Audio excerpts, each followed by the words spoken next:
October মাসে indoor পুঁইশাকের কি অবস্থা, ঘরের ভিতর থাকা পুঁইশাকটির কি অবস্থা, আজকের ভিডিওর বিষয়বস্তু তাই থাকছে। তাছাড়া নতুন করে কি খাদ্য আমি ইন্ট্রোডিউস করেছি ঘরে এনে তাও থাকছে। ভিডিওটি শুরু থেকে শেষ পর্যন্ত না টেনে দেখার অনুরোধ জানাচ্ছি। হ্যালো এভরিওয়ান, আসসালামু আলাইকুম। কেমন আছেন আপনারা সবাই? আশা রাখছি আপনারা সবাই ভালো আছেন। আলহামদুলিল্লাহ আমিও অনেক ভালো আছি। তো আজকের ভিডিওর বিষয়বস্তু নিশ্চয়ই আপনারা বুঝেই গেছেন। অনেকেই জানতে চাচ্ছিলেন যে এই অক্টোবর মাসে ঘরে থাকা পুঁইশাকগুলোর যত্ন কিভাবে করবেন। গাছগুলো দ্রুত হারে খুবই ডে বাই ডে চিকন হয়ে ডগাগুলো উপরের দিকে উঠছে। তো এই পর্যায়ে আমাদের কি করণীয়? তো চলেন আজকে আমি আমার ঘরে থাকা পুঁইশাকগুলোর আপডেট দিচ্ছি, আর এতে নতুন কিছু খাদ্য ইন্ট্রোডিউস করেছি। তা কেন সেটা আপনাদের দেখাচ্ছি। তো চলেন শুরু থেকে আমি সেটাই শুরু করব, যেটা আমার একদম ঘরের কর্নারে উইন্ডো সেলে থাকে, লাল ডগার পুঁইশাক। পুঁইশাকের এই পাশটিতে যখনই আসি মন একেবারেই ভরে যায়। এই যে আমি দেখাচ্ছি, আপনারা শুধু একটু দেখুন যে পুঁইশাকটির কি অবস্থা। এর আগে কিন্তু খুবই অল্প মাত্রার বীজ দেখেছিলেন আপনারা। এরপর আমি আসলে এত বীজ করেছি সবুজ পুঁইশাকের, যে লাল পুঁইশাকের আমার অলরেডি অনেক বীজ করা আছে, আমার করার কোনো ইচ্ছে ছিল না। কিন্তু আমার লাভলি ভিউয়ার্সরা আমাকে এত এত এত বেশি ভালোবাসে যে কি আর বলবো। তারা আমাকে বলছিল যে আপু প্লিজ, এই যে আপনার ঘরে লাল ডগার পুঁইশাক, এই পুঁইশাকটির বীজ আমরা চাই, প্লিজ আমাদের এই গাছটির বীজ আপনি করে দিবেন। তো সেই পারপসে চিন্তা করলাম যে আমি তো, আপনারা সবাই জানেন যে পুঁইশাক শুধু আমি ডগা পাতা খাওয়ার জন্য আমি এতে খাদ্য দিই। আমি বীজ বানানোর জন্য কিন্তু খাদ্য ব্যবহার করি না, কারণ আমি চাই না যে পুঁইশাকে কোনো বীজ হোক। কিন্তু যখন দেখলাম যে আমার লাভলি ভিউয়ার্সটা আমাকে এমনভাবে ধরেছে, তাই চিন্তা করলাম যে না ভাই, এদের রিকোয়েস্ট তো রাখাই লাগে। এখন দেখেন যে একদম শুরু থেকে শেষ পর্যন্ত আপনারা শুধু বীজই দেখতে পাবেন। এর কারণ কি, কি খাদ্য আমি দিলাম চলেন আপনাদের সাথে সেটাই শেয়ার করি।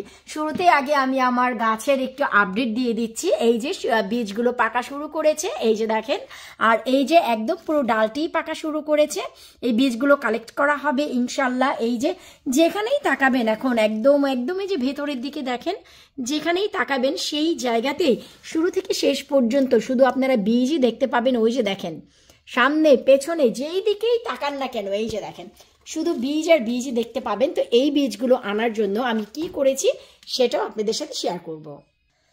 এরপর হচ্ছে আমার উইন্ডো সেলে থাকা 5 লিটারের তেলের গ্যালনে এই যে পুঁইশাক, এটা কিন্তু আমি গত 10 দিন আগে এখান থেকে বড় বড় ডগা কেটে, ডাল কেটে এইরকম মোটা মোটা, যেমন এখন দেখছেন ঠিক এতটাই মোটা মোটা ডাল কেটে আমি কিন্তু ম্যানচেস্টার রাশিয়া আপু আর দুলাভাইয়ের জন্য পাঠিয়েছি। কারণ হচ্ছে আজকে আমার রাশিয়া আপু আর দুলাভাই হচ্ছে ওমরায় যাচ্ছে। আপনারা সবাই তাদের জন্য দোয়া করবেন। আল্লাহ পাক তাদেরকে ডাক দিয়েছে তাদের ঘরে। তো আল্লাহর ঘরে যাদের ডাক পড়ে তাদের তো যাওয়া হয়।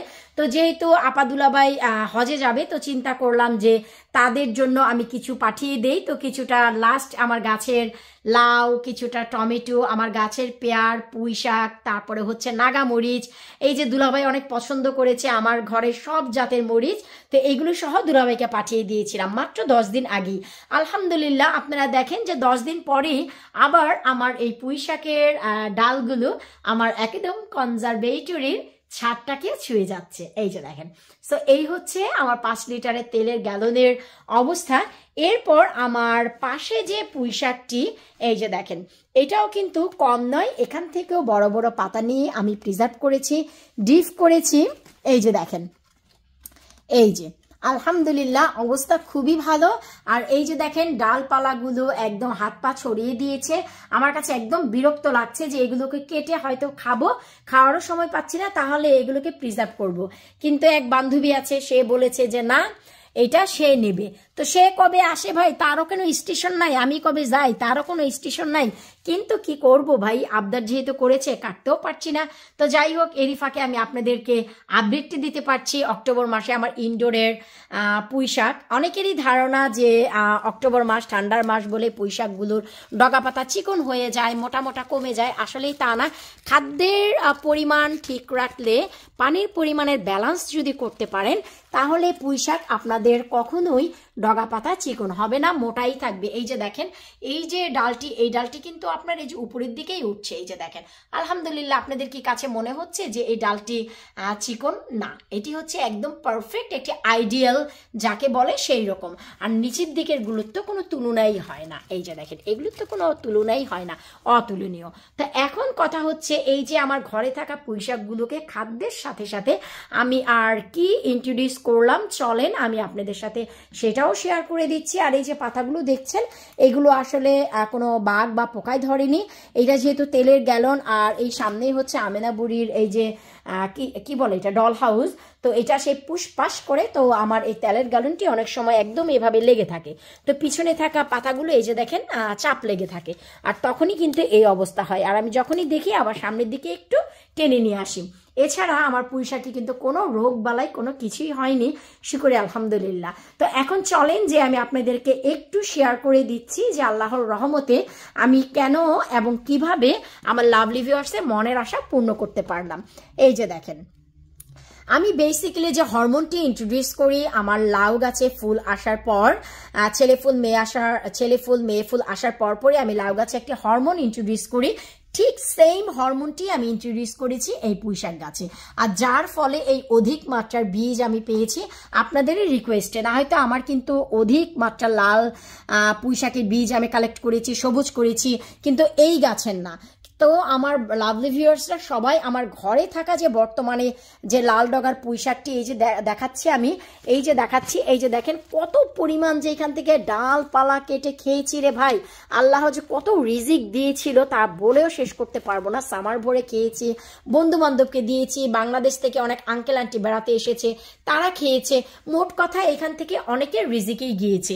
তো এখন যেহেতু লাভলি ভিউয়ার্স রিকোয়েস্ট করেছে, আসলে তাদের রিকোয়েস্ট তো ফেলা যায় না, তাই চিন্তা করলাম ঠিক আছে আমি খুব কুইক করে হরমোন ইন্ট্রোডিউস করে দেই, যার ফলে এই যে এই বীজগুলো আসবে।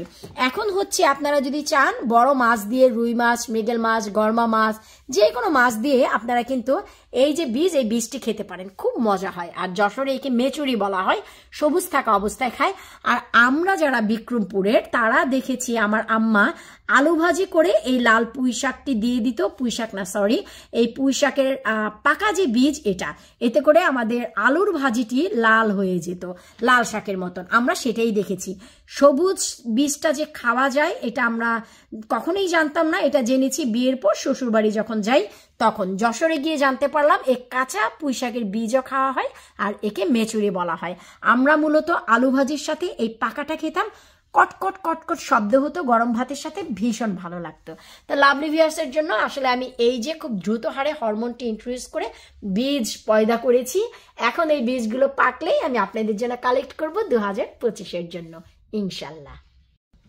তো এই ছিল আজকে আমার অক্টোবর মাসে ঘরের ভিতরে পুঁইশাকের আপডেট। আর আপনারা যারা রেগুলার আমার চ্যানেলে ভিডিও দেখেন তারা তো জানেনই আমি লাউ গাছ বা অন্যান্য গাছে কোন হরমোনটি ব্যবহার করি। যারা বাইরে থেকে কিনে এনে দেন তারাও দিতে পারেন, কোনো সমস্যা নেই, কিন্তু আমি ঘরে বানানো হরমোন ব্যবহার করে অনেক উপকার পেয়েছি। লাউ গাছেও, কুমড়া গাছেও, সিম গাছে, করলা গাছে, বেগুন গাছে, মরিচ গাছে। তো আমার আর বাইরে থেকে হরমোন ইন্ট্রোডিউস করার কোনো প্রয়োজন নেই। তবে আপনারা যারা বাংলাদেশে থাকেন তারা নার্সারিতে অ্যাভেলেবেল হরমোন পেয়ে যাবেন, সেটা এনে গাছে যদি আপনারা ঠিক এইভাবেই দিয়ে দেন দেখবেন আপনাদের মাত্রাতিরিক্ত ফুল ফল চলে আসবে এই হরমোনের কারণে। তো আশা রাখছি যে আজকের এই ভিডিওটি আপনাদের অবশ্যই অবশ্যই অবশ্যই ভালো লেগেছে। আমি চেষ্টা করি যে ভিডিওগুলো পেয়ে আপনারা খুশি হবেন, যে ভিডিওগুলোতে আপনাদের উপকার হবে সেই ভিডিওগুলো আপনাদের উপহার দিতে। তো বিদায় নিচ্ছি আজকের মতো, পরবর্তী ভিডিও দেখার আমন্ত্রণ জানিয়ে আল্লাহ হাফিজ।